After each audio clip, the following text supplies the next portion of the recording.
पहले विस्फोट, फिर 1 घंटे तक गोलीबारी। जफर एक्सप्रेस से रेस्क्यू किए गए चश्मदीदों ने बयां किया खौफनाक मंजर। जो बचकर लौटे उन्होंने क्या कहा।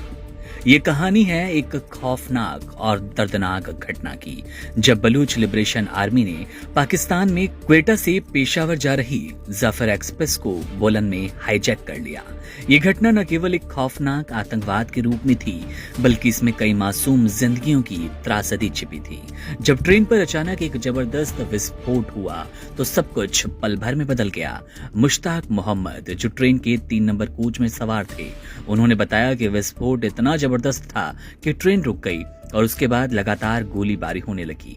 गोलीबारी 1 घंटे तक चली और हर किसी को यही डर था, शायद वे इस नरसंहार से बच नहीं पाएंगे। ट्रेन के कोच में मौजूद इशाक नूर, जो कि अपनी पत्नी और 2 बच्चों के साथ यात्रा कर रहे थे, उन्होंने बताया विस्फोट से ट्रेन की खिड़कियां और दरवाजे हिल गए। उनके पास बैठा एक बच्चा गिर पड़ा और तब गोलीबारी की आवाजें आने लगी। इशाक ने बताया कि वे एक बच्चे को लेकर ट्रेन से बाहर कूद पड़े जबकि गोलीबारी जारी थी। लगभग 50 मिनट तक ये गोलीबारी जारी रही और लोग अजनबी खौफ में थे, क्योंकि उन्हें नहीं पता था कि आगे क्या होने वाला है। धीरे धीरे गोलीबारी बंद हुई और फिर कुछ हथियारबंद लोग ट्रेन के कोच में घुसे। उन्होंने यात्रियों से पहचान पत्र चेक किए और कई लोगों को एक तरफ खींच लिया। ये वो लोग थे जिन्हें अपनी घृणा का उन्हें शिकार बनाना था।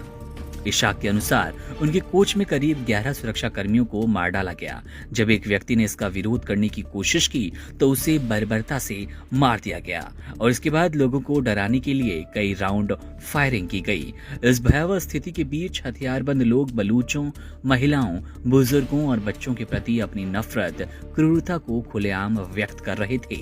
हालांकि बाद में जब आतंकवादियों ने उन्हें बताया कि वे केवल सुरक्षा कर्मियों को निशाना बना रहे हैं और महिलाओं, बच्चों और बुजुर्गों को नहीं मारेंगे, तब थोड़ी राहत मिली। फिर एकदम से दर्दनाक दृश्य सामने आया, जहां करीब 30 लोग मारे गए और बाकी यात्री जीवन के लिए भयभीत थे। और एक यात्री मोहम्मद अशरफ ने कहा कि अपने प्रियजनों से मिलने के लिए क्वेटा से वे लाहौर जा रहे थे, लेकिन जब आतंकवादियों ने बुजुर्गों, बच्चों और महिलाओं को मार डाला तो उनके हौसले टूट गए।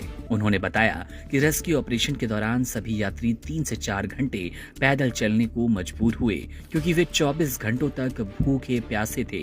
उनमें से कई थक चुके थे। कुछ बुजुर्गों को तो कंधों पर उठाकर ले जाना पड़ा। फिर बशीर नामक एक यात्री, जो अपनी पत्नी आलिया और 2 बच्चों के साथ यात्रा कर रहे थे, उन्होंने इस भयावह घटना का जिक्र किया।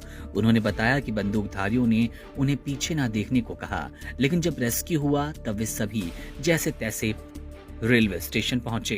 ये कहानी अपने आप में दर्द को बयां करती है उस आतंकवाद को जिसका सामना करने को अब मजबूर है पूरा पाकिस्तान।